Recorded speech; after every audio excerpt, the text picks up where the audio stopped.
Today's episode of the Restoration Today podcast is brought to you by Encircle's brand new feature, Floor Plan. With Floor Plan, restorers can actually get same-day floor plans right to their smartphone. It's super easy and literally takes 5 minutes to scan a loss. If you haven't seen it yet, check out getencircle.com/floorplan to get all the details. Hello there. Thanks for checking out another episode of the Restoration Today podcast. Today, I am very excited to be joined by a franchise owner who I just had the pleasure of meeting not that long ago. It is Tim Swackhammer. He's the owner of Mold Medics, and he has a solid background kind of inside and outside the industry and in franchising and learning how to develop companies and go into the mold remediation space with a customer-centric way of handling things, I guess, remembering health and all of those things. So anyway, I'm excited to have Tim on the podcast today to share a little bit about his company, his knowledge, share some misconceptions about mold remediation that he hears from his customers that maybe will be valuable to other restorers as you go in and try to tackle these problems. So Tim, that was a very long introduction, but welcome. Thank you very much for being here. I'm excited to have you. Take a minute to introduce yourself and share a little bit about your background. Yeah, well, thank you so much for having me, Michelle. I really appreciate it. My name is Tim Swackhammer. I'm the founder and CEO of Mold Medics and Mold Medics Franchising. And really, I mean, my background, I always like to start it even before me with my father. He was the sort of serial entrepreneur.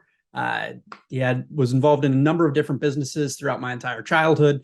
I got my start in the business world working a cash register at one of his dollar stores at the age of about 7. And have sort of been working ever since. So while a lot of other kids were involved in more sports and extracurriculars and stuff, I was always on the business side, always trying to work, trying to make a buck, and figure out what I wanted to do when I grew up, which starting to get there. But really, my background started once I was in college. I actually started working with my father on our wireless franchise stores. So we have a chain of Verizon wireless locations through a franchise called Wireless Zone. I got my start with him, and really, when I came on, we were opening up store number 4, I believe. And then we grew that to 24 locations. We still have most of those today. And really, as we continued to grow that, we started to want to diversify, get into more different businesses, not just sort of have all of our eggs in one basket. And basically got into a few other franchise brands, particularly home service one, which that's really where we saw the opportunity for Mold Medics. So as we were working in the home services, we noticed that there was a big vacancy in the indoor air quality space in general. Because really what we saw was, number one, most of the companies that are in home services and sort of contracting in general, there's some absolutely fantastic craftsmen out there that are experts at their craft. Yep. But the customer experience side tends to be lacking there. So making sure that there's excellent communication between the contractor and the client, everything's being communicated as far as what's going on, why we're doing what we're doing, what the different options are. So really saw an opportunity there to create a company that would have a very different client focus. But then also specifically identified indoor air quality and mold as a space that, while there are some companies that do that, and especially at the time, there were a lot of, most of the companies that were offering that service were one of two cases. They were either your larger restoration companies were doing mold along with fire and water and all of that, and really dealing with a comparatively smaller mold issue that's from very different sources for the most part. I mean, we don't really deal with many that are a huge water loss. Most of ours are flaws in the building science, or they had a roof added on that didn't have proper ventilation. So now they've got attic issues. But really, it's a very different space than what the restoration companies were used to. Yep. So the restoration companies weren't really interested, or weren't really able to help these clients. And then the other category would be your jack of all trades, the Joe handyman who's going to come in and he's going to fix the mold problem while he's building you a deck. And Yeah. Might involve bleach. We're not sure. Exactly. Yeah. Or just a airless sprayer and some paint, so we really saw that there was a huge opportunity there to make sure that we're doing things right, make sure that we're providing quality work, and make sure that we're focused on that customer experience. So that's really kind of where Mold Medics came to be. So how long have you been in business? When did you start the franchise? So we've been in business with Mold Medics since 2018, and we actually just started franchising last year. We have currently one franchisee up and running, and he's been going for a little bit over a year now. So how did you learn the mold space? You talked about dollar stores and wireless stores, and then kind of getting into home services. So mold is such a different animal when it comes to home services, right? Like there's certain ways that you have to do it right. So where did your training and certifications and all that come into play? How did you learn all of that? So literally all over the place. It was going and grabbing whatever information we could, especially whenever we were initially starting. It's myself, and then Thaddeus is our operations manager. So he handles really a lot more of the day-to-day and is in the field a lot more. Really wanted to make sure that as we were growing, whenever we were going for additional trainings or certifications, we were trying to be as diverse as we could. Mm-hmm. So we've had some ACAC certifications and training through those. We've been working more recently a lot with Joe Hughes and the guys from the IEQ Training Institute for a lot of training, because their stuff's very, very good. Yes. But also working with Internachi and Dave Sherwood and a lot on the inspection side to really make sure that we are as good as we can at assessing the issues and really figuring out what is the underlying problem, what's going on, so we can put together a great remediation plan for those clients. Yes. So what kind of training do your franchisees go through when they buy a franchise and decide to open? Yeah, so great question. So we do a lot of it in-house. So a lot of our training, we make sure that they are working hand in hand with our team in sort of every different step of the operation. And then also once we actually get up and running, sending one of our team out with them to get them rolling and really confident in what they're doing. And then working with, again, third parties. So that one on the franchise side, we do sort of pick and choose which ones we'll have them go through for third party certification, just based on the different state requirements. Some states will recognize one organization or one certification, but not others. So really kind of depends on where they're at and what makes the most sense there. Yes. So what are some of the, I always like asking about interesting jobs that you've tackled. What's like an interesting job that you've handled so far since you've owned your company, since between 2018 and now? So we've had a lot. I mean, really our kind of most interesting and most challenging, which they tend to go hand in hand, are really, and it's sort of the niche that we've identified here, working with clients that have sensitivities to mold and other environmental issues. So these clients, talking like we did before about sort of that vacancy in the market. A lot of these clients, whenever they go and talk to most remediators, they're not speaking the same language. They're having all kinds of different issues. They've got even little stuff like chemical sensitivity, where we have protocols in place to make sure that our technicians are using free and clear deodorants and certain laundry detergents to make sure that they're not bringing in any outside fragrances on them.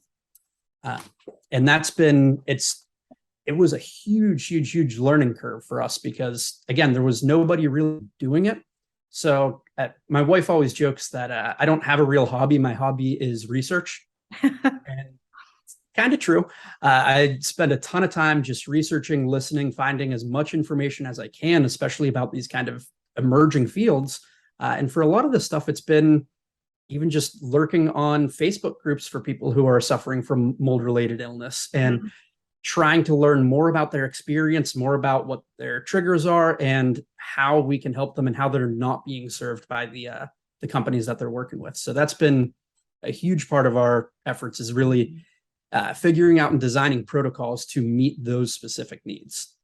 So how does the scope of work change when you find somebody that is highly sensitized to mold? Does that change the scope of work, or are you going into every house kind of the same and doing your best?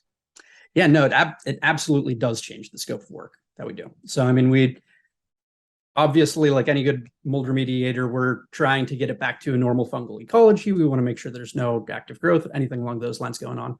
But really, whenever we're talking about somebody who's sensitive, there's a couple of different things that change. Number one is the processes and maybe the products that we're using can change, because they can definitely have more sensitivity to certain products than others. So we're very careful with what we do there. And we actually have a suite of different products that we utilize that if somebody does have that kind of sensitivity, we'll present them, hey, here are the different options that we can use, and see if they have any sort of reaction. Because obviously there's a bunch of different effective products out there.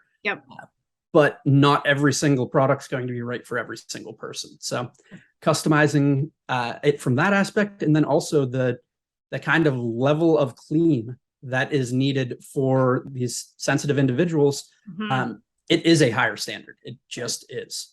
And you can't go in with the exact same scope of work and expect it to be effective. In a lot of cases, I mean, removal of pretty much all of the soft surfaces, so the carpeting, the bedding, all those kind of things, anything that could potentially be harboring mold spores or dust, it's really got to go. And it can be a very different scope of work, where we really, again, a lot of it comes down to that communication.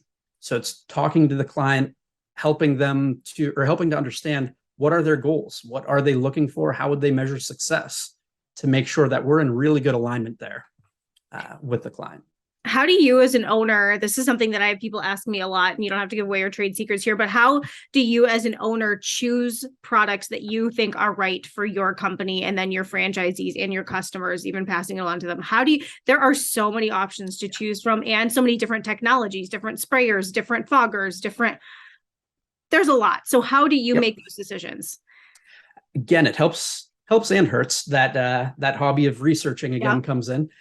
Spend a lot of time researching, looking for as much feedback. Unfortunately, on the commercial side, there's not a ton of actual user-based feedback for a lot of these products and pieces of equipment, but really trying to do as much research as we can. And then generally, we will always start with buying, if it's a new sprayer or a new piece of equipment, buying one, testing the living crap out of it, making sure we understand fully how it works, what are its benefits, what are its drawbacks, and same thing on the product side. We'll generally start with identifying, okay, what's the issue that we have that we're trying to solve, what's the problem there, and really, because we're working with so many sensitive clients, we always try to start with what is the safest yet effective product that we can utilize for this problem, and then kind of work our way up from there. Sure. We always want to begin with whatever is going to cause the least amount of harm, and then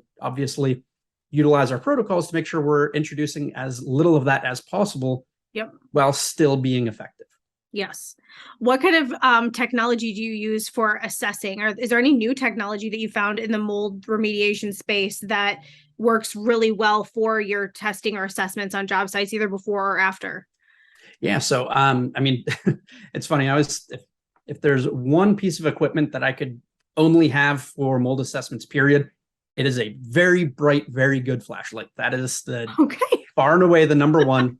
I want to be able to get in and see absolutely everything that I possibly can, get into all the nooks and crannies, and really try to identify anything visually that can easily be missed. Because a lot of times we're working in attics or basements or any of these kind of dark, damp spaces where it can be visually challenging to identify things. And that's definitely going to give me the most information out of anything. The rest is all very useful stuff. I mean, most of what we use is going to be similar to a lot of the other contractors out there. We're obviously using hydrometers, we're using moisture meters, thermal imaging cameras, all that kind of stuff to really help identify, okay, where's the moisture coming from and what's it doing?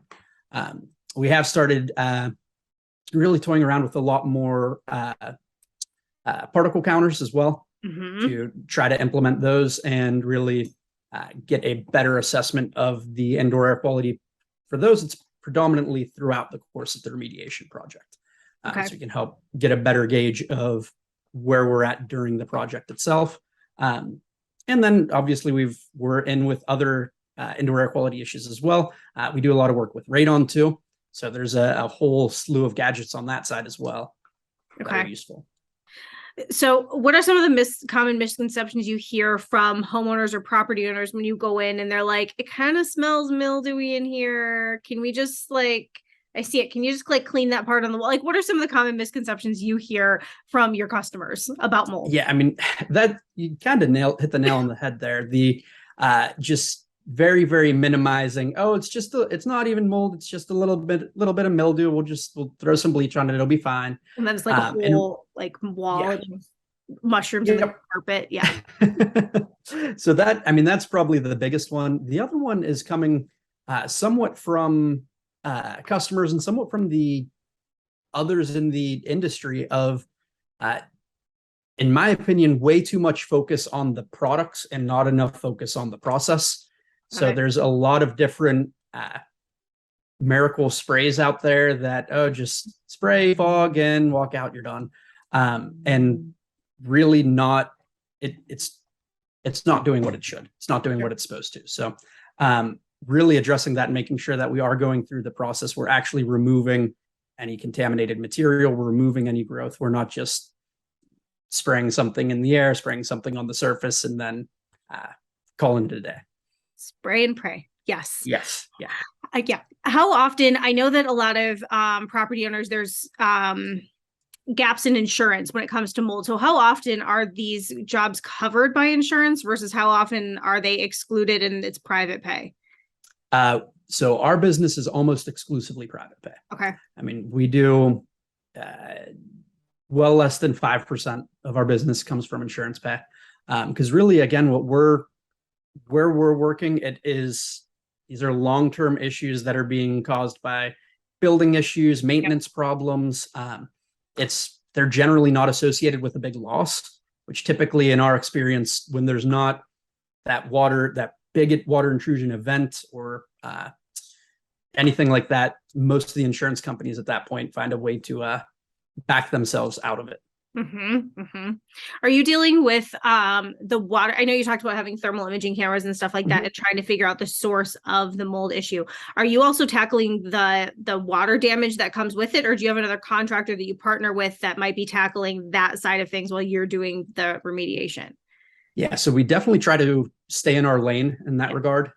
So I mean, if it's again, around here, we've got a lot of basements, so there's a lot of different issues that can contribute to wet basements and basement problems in general. So whether it's outside landscaping, we're going to refer that out or partner with somebody to handle that. If interior French drains and all that's necessary, we're going to work with a partner that does that. We're not going to try to do everything in-house, because we want to focus on what we know we do better than anybody else and not spread ourselves so thin and really get involved with a lot of stuff where we're kind of guessing through it. Okay. What are some of the most common symptoms, I guess, when you go into a home and you see a homeowner or a child or whatever? I'm guessing that you've kind of gotten to the point where you can look at somebody and almost know, oh, there's somebody that suffers from X, Y, Z. Have you started to kind of recognize those symptoms and know kind of what you're walking into when you first meet people? The people side, it kind of depends. Okay. Because it does affect different people pretty differently. Yeah. I mean, to be honest, probably the biggest thing that we see consistently among people that are really experiencing this is just a general fatigue. Okay. And it's a fatigue that's both linked to their environmental exposure as well as how challenging and complicated these issues can be. Yeah. Just trying to deal with it, trying to figure out who they can work with, who they can't, being told that they're crazy, because unfortunately there's some doctors and some more medical professionals now that are really identifying how much our environment can influence our health. But there's not as many as there should be. Yes. So there can be some consistent battles with them. And generally that extreme fatigue and just sort of exhaustion is probably the biggest thing that we see. What are some areas that you think contractors are sometimes missing when it comes to mold remediation? I mean, mold can linger in, tight hidden spaces. So what are some areas that you think contractors need to be extra aware of when they're doing the remediation process to really make sure that you're getting the spores no matter where they might have gotten blown or pushed to? Probably the biggest one there is just, and I always talk to my guys about this. Think about the airflow in the home. Think about where air is moving, how it is migrating throughout the home, throughout the normal course of a day when they're running their combustion appliances, when they're not, when they've got windows open versus closed. Yeah. How is that changing the flow of air? Because that's also going to move the water that's there. It's going to move the humidity. And what you're seeing is very dependent on when you're there. Yeah. And that's probably the most challenging aspect of it. I mean, we're in Pittsburgh, Pennsylvania. So in the winter, we will see well below freezing temperatures. In the summer, it gets extremely humid and into the 90s pretty frequently. So the indoor environment is dramatically different between winter, spring, summer, fall. So what we see when we're going into a house here in August can be influenced by what's going on in the winter. It may be a remnant of that, or it may be something that's going on currently. So just thinking about as the environment's changing, how is that affecting the issues that we're looking at? How often is a whole home affected by mold spores? It gets into the HVAC and then whoosh, blown everywhere. So how often are you dealing with a whole home or space versus just like maybe one room or isolated spores? It's both are pretty common. It really is very, very situational based on, in our experience, how significant the growth is and the problem is, how long it's been going on for, and where it's located in the home are the biggest factors. I mean, we do see some stuff that it stays pretty isolated just based on where it is. And other times, depending on where it is, it can easily be spread throughout the house. The most concerning thing that unfortunately we still see a lot is there was a relatively isolated issue. And then we put on our DIY tool belt and tried to resolve it. And I mean, anytime you're doing remediation, it's in at least that space, which should be properly contained and under negative pressure and have air scrubbers and all those kind of things. But in that space, the problem is going to get airborne. You're going to make it worse before it really gets better. And a lot of times people don't fully understand that. So they'll just go in and start spraying it or hacking away at it or scrubbing it, sanding it, whatever. And okay, now we've taken a problem that was pretty isolated and we're spreading it pretty significantly. Any tips or tricks for awesome containment? I always love talking about containment, and I see all the pictures that people post on social and whatnot. So it's always fun to hear what tools and tricks people like for making really good containment. So we're a big fan of the zip wall systems, obviously. I mean, that's nothing very specific. The dual-sided tape I do really like. There's some big advantages there. Typically when we're doing some more extravagant containment, I'm a huge fan of the PVC, going through and building your actual PVC arcs and tunnels and everything like that to make sure that you just get it really, really good. But nothing crazy specific other than the one thing I will say, hull tape. If we're any sort of damp environment, obviously it's going to be a chore to get back off. Generally you need a heat gun, but utilizing that where your other tape is falling off and not really sticking tends to be a very, very good good process. Okay. All right. Okay. So looking into the future, you have your company, you have your first franchise. What do the next 3 to 5 years look like? What are your goals from here? Yeah. So, I mean, we're looking to continue to grow. We're keeping the Pittsburgh market ourselves. This is our test kitchen, so to speak, where we're trying out new stuff, making sure that our processes and procedures are always on point. So we want to continue to grow and improve what we're doing here. But also, biggest thing is we recognize that this need is not unique to Pittsburgh. Mm-hmm. It's a need that exists all across the U.S. So we want to continue to grow. We want to continue to franchise and really have territories opened up in a lot of the major metros in the area. We're trying to grow concentrically, as a lot of my experience through working with other franchises and being more on the franchisee side, I've seen a lot of the smart moves that were made, and I've seen a lot of the things that didn't work out so well. So I learned pretty early on that we want to make sure we do keep that test kitchen. We keep those corporate territories to really understand what the franchisees are going through from a day-to-day operations perspective. I think that's very, very important. And also growing concentrically. So making sure that we're not interested in really signing anybody in Washington State, putting them out on an island, and then just not being able to support them the way that we would need to. So making sure that we're growing out in a way that matters, where we can provide the support and training and everything to those franchisees as they come on and find themselves a good bit of success. Perfect. Okay, Tim. Well, anything else you want to add that we didn't talk about? Thank you for all the insights. You had a lot of great information, so thank you. No, I appreciate that. Yeah, I mean, the only thing I'd like to add is just I always like to talk about this because mold tends to get a huge amount of focus. Just the importance of radon as well. Okay. Radon testing, radon mitigation. It's something that especially people who are experiencing mold issues, it can dramatically affect the lungs. Radon can as well. And unfortunately, that's one that, because it's colorless, odorless, you can't see it, can't smell it, can't taste it. It doesn't really get the respect that it deserves. And it's something that we do want to be thinking about whenever we're talking about indoor air quality issues. Okay. Yeah, I remember I went through that. Maybe I told you this offline when we spoke before, but we went through that with our house when we bought it. And it's not a difficult, that's a great add-on. I did an article years ago about that being a really good add-on for restorers to offer, because it's a continuous stream of income with realtors or whoever you're making that relationship with, and then installing the remediation system and all the mitigation stuff. systems. It makes sense. So.